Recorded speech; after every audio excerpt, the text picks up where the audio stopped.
Hello, I'm Lara.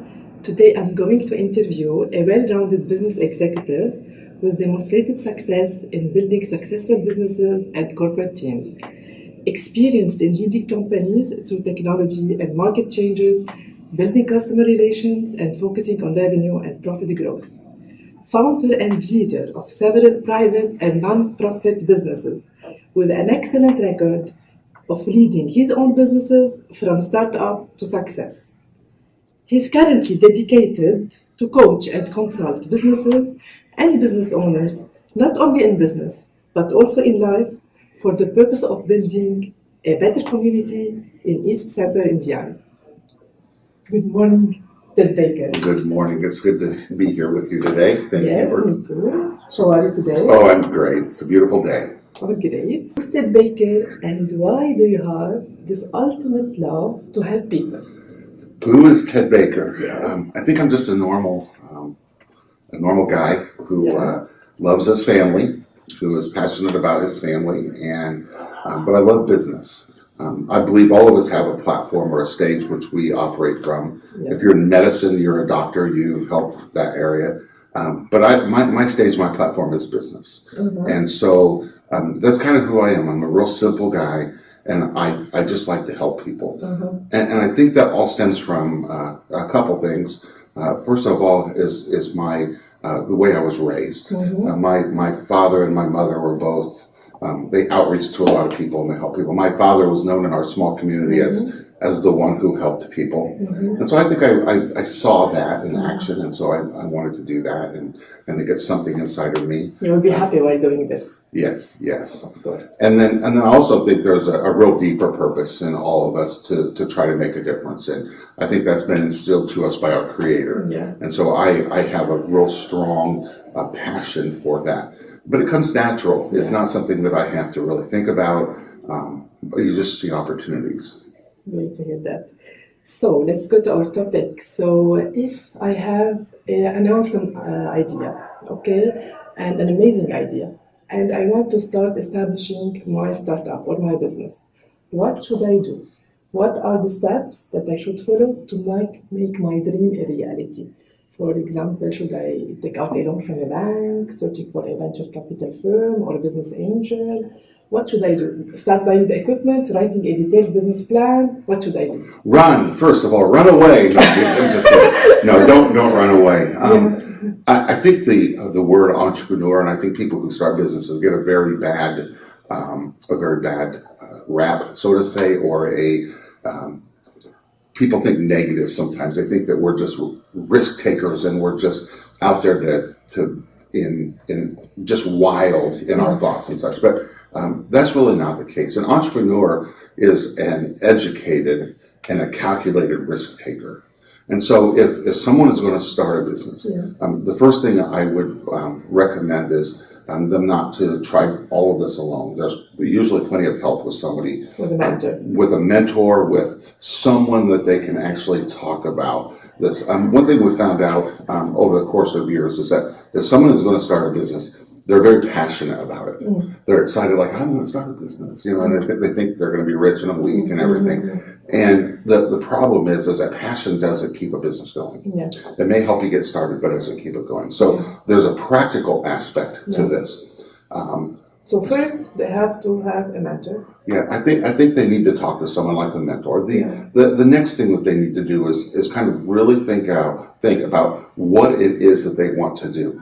I go back to the idea of the problem or opportunity and solution. What problem are you going to solve? How are you going to make this a business? There are a lot of people who have good ideas. There's a lot of people who may have a product, but that doesn't necessarily make it a good business.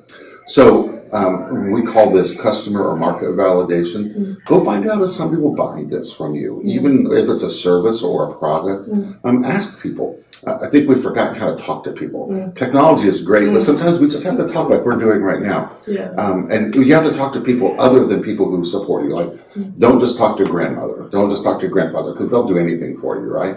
Talk to people who are on the street. Talk to people who you really don't know. And then just take it step by step. Some people talk about writing a full business plan. Personally, I'm not in favor of always writing a business plan. Sometimes it's prudent to do, but the problem is that someone's wanting to start a business. The last thing they want to do is write a business plan. And so, but I would try to find out what they're actually trying to do. If they are wanting to start a service, just make sure that that service is needed. And then how are they going to actually deliver that? How are they going to bring that to market? How is someone going to be able to use this?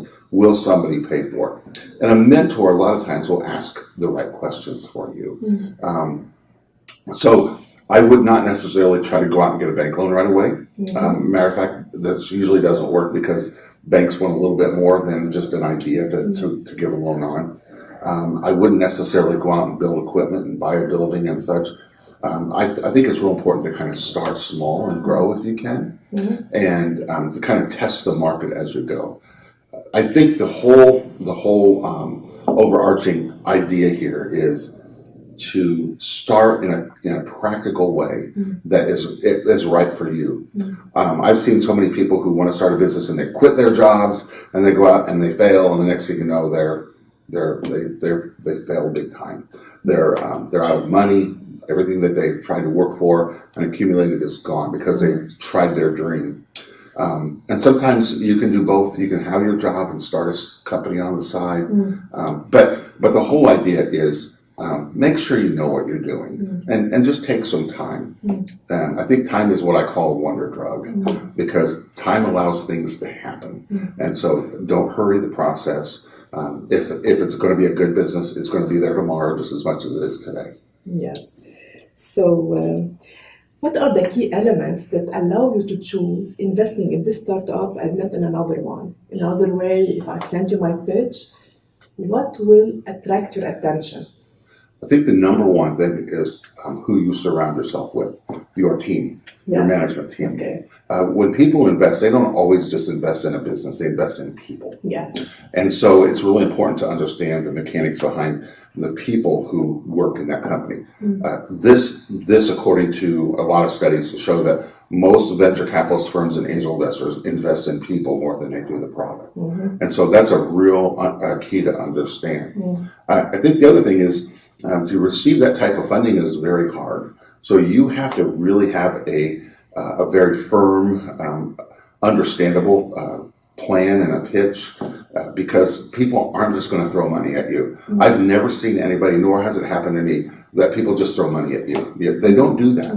If the people think, well, I have a great idea, they'll just come to me with their checkbook open, but it doesn't happen like that.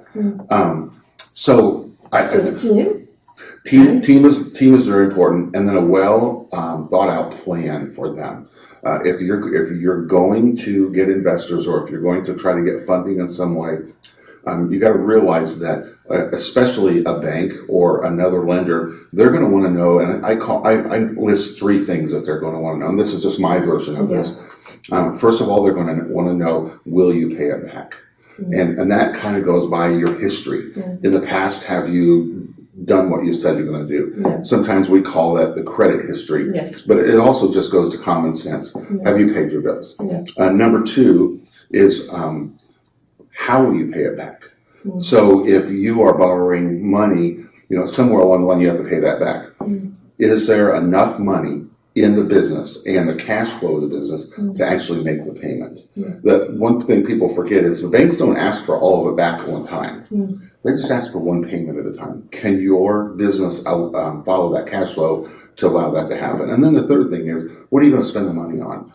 If you get a loan or some money from an investor, are you going to take a vacation to Hawaii and just spend all your money? Or are you going to invest in equipment? Or are you going to invest in a process that's going to actually make money? So those three things are key to all the people who are going to either invest or loan you money, because they want to know what's happening to their money. And so those things are very, very important. What about the idea? The idea is good. Solve a real problem. You want to be able to solve a problem, and I think though I'll go out on the limb when I say this. I'll take it out there a little bit, and that is we're all surprised by what's happening with ideas. Some ideas that we think are terrible as an investor or whatever sometimes end up to be the best thing. So we have to be very open-minded. So your idea is important, but I think the more important is how you present it and the method in which you're going to deliver this or bring it to the marketplace. For instance, one time someone told me that there'd be a day when you would not have to go to your wall to answer a telephone that's on a cord on a wall, right? And you won't have to go there because there's going to be a device that you'll hold or will be with you that when it rings, it's your number and it will go wherever you are, which is what we call the cell phone now, right? And years ago, I went, that'll never happen. Well, I was wrong, wasn't I? Yeah. And so, but the idea is, I think idea is important, but it's really, is this got enough energy to carry it into the marketplace is more important. There's been some really dumb ideas that have made it really big. And a lot of it's just how they carried it into the marketplace. So great. So how to conduct a real-world market research? For example, as you know, people are always nice until you ask them to take out money from their pockets and pay the product. So how to experiment that customers are really willing to pay for your offered products and services? Yeah, that's a hard one right there.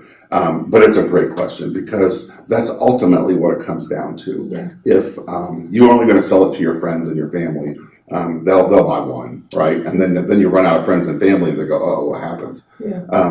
Again, market and product validation really goes into the marketplace. There are studies that you can do. You can do focus groups. Go talk to people. And I don't want to underestimate or understate the importance of going to talk to customers. The other thing is, instead of going big right away, test the market with some introductory products. You don't have to spend a lot of money and a lot of time to do that. If it goes well, then you expand your idea. But I would say we call it here bootstrapping. That means start small, try to figure it out.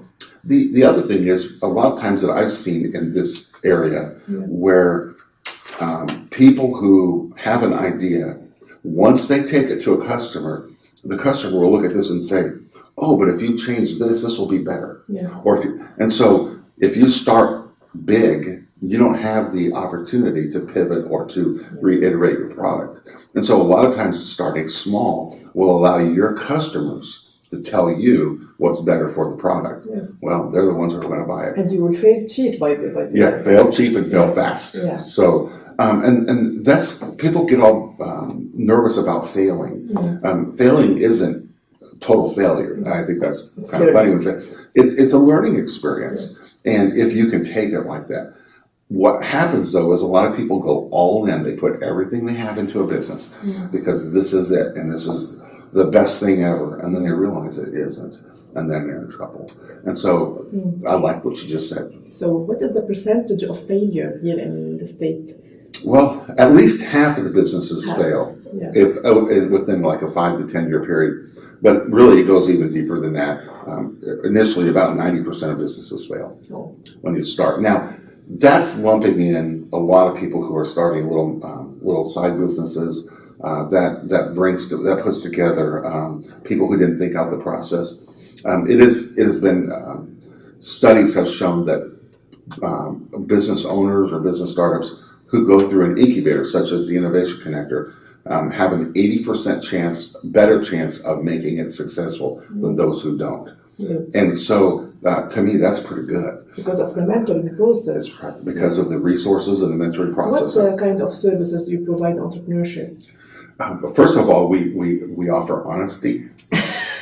Of course. That's a big thing. It's interesting when a new client or a new business comes to me and said, "Hey, I want to be part of the Innovation Connector." We'll first start out with, "Okay, here's where you are today, right?" And then I'll say, "Okay, so where do you want to go? Where do you want to end up?" And they look at me like, "What? I'm not even started yet." And I said, "Well, if you're here and you don't know where you're going, I can't help you get there." And so we have to kind of have a direction in which they want to head. And so for us, we look at each company individually and we kind of find out what they need. So we offer financial services provisions, like we help with bookkeeping, we help them get set up with QuickBooks or whatever they need. We help them with understanding their balance sheets, their profit and loss statements. We help them actually do those if they need to be. We help with marketing. There's a lot of people out there who have an idea, they don't know how to tell people about it. With the branding, keeping a consistent brand. We help a lot of new businesses with social media because that's a real big topic right now. And then funding also, you fund them? We help provide funding sources for them. We actually don't provide the actual funds because we get into some conflict of interest there.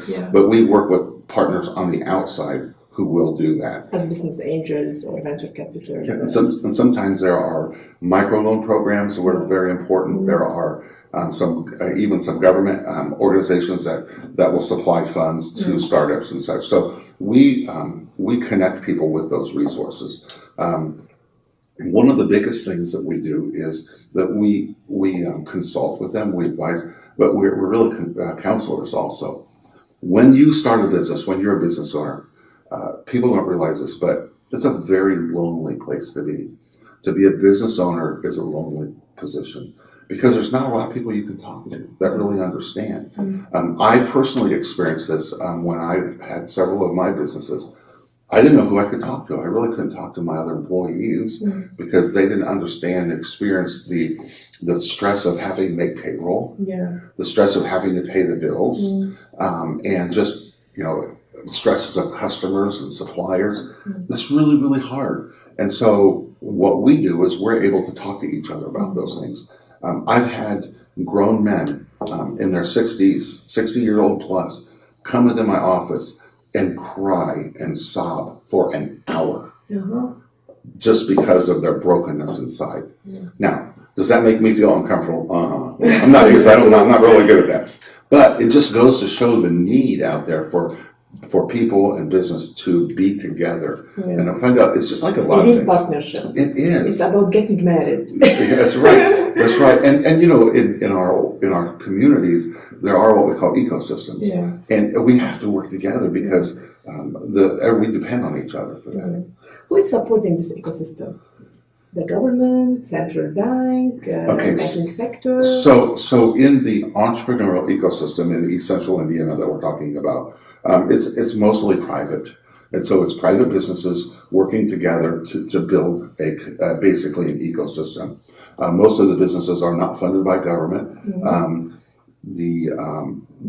Wherever these individual companies get their funding from a bank or from an angel or whatever, that all is part of it.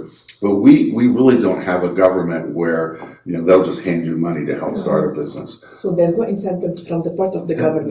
There can be. What about laws and regulations? Yeah, the loans. Laws, regulations.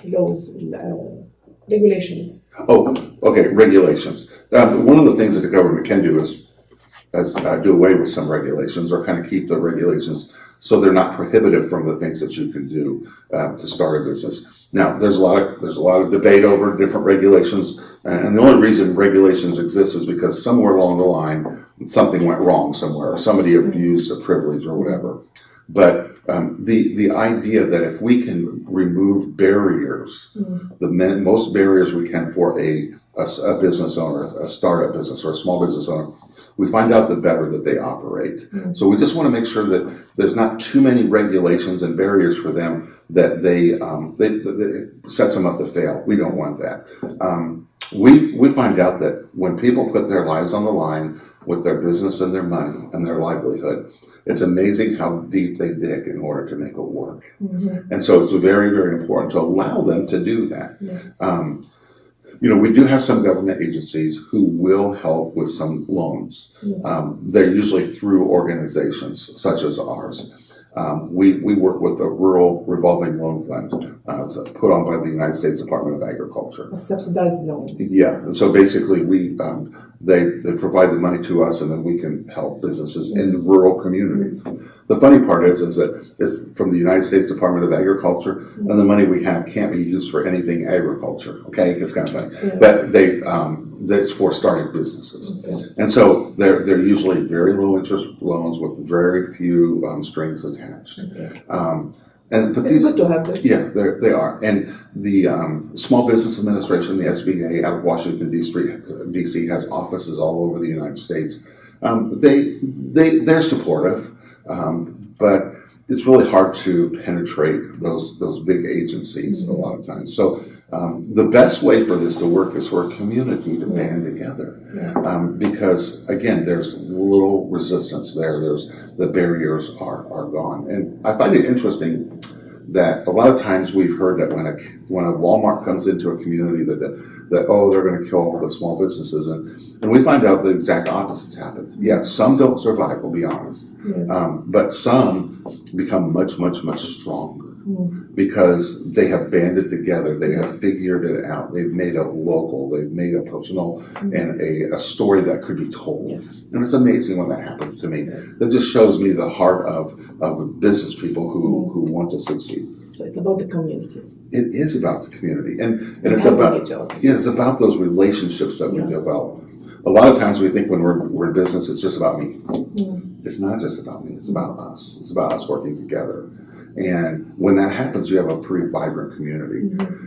So in Muncie, we're the community where we're sitting right now, we used to have all these great big factories, and they're all gone. A lot of them are gone now from automotive outsourcing and such. But there's something rising up in our community, a real small businesses, strength in numbers, and it's really starting to take root, and it's very exciting. Yes. So, are the companies that you invest in become global? We hope they do. Some have come about to be pretty large. Some of them have become nationwide. I'm not sure about global yet, but that's always the goal. But again, sometimes you can't really choose the best companies. You have to choose from what you have coming out of your area. And so we're just working with kind of what we got, and we take it from there. And it's interesting is that some of the companies that we've worked with, and I put a lot of work into, at first you think they're never going to make it, and then all of a sudden they become your best client. And then sometimes you think, oh, this is going to be easy, and then they don't make it. And so the idea is, let's just keep working together to invest in these companies with energy and our resources, and all of a sudden, things can happen. Yes. So why entrepreneurship is important? Is it something new? No, entrepreneurship is not something new. I think it's newly identified as something, but there's been entrepreneurs forever and ever and ever. We're used to exchange knowledge before exchanging raw materials. That's a good statement. So, but I think the idea of focusing on the best practices around entrepreneurship is something that's emerging more and more now, and it's kind of exciting. When I first started, the word entrepreneur, I don't remember anybody ever talking about entrepreneurship. It was like, and it's hard enough to spell, right? The word entrepreneurship. But it really is, a lot of people make it so it's so difficult. And even last night I was reading an article that talked about the meaning of entrepreneurship, and it was like 15 lines long of the meaning. I'm thinking, no, it isn't. It's not that difficult, people, but we kind of make it that way. But it's not a new thing. It's not a new thing. We just are identifying it in a different way now, and I'm glad for the emphasis. Yes.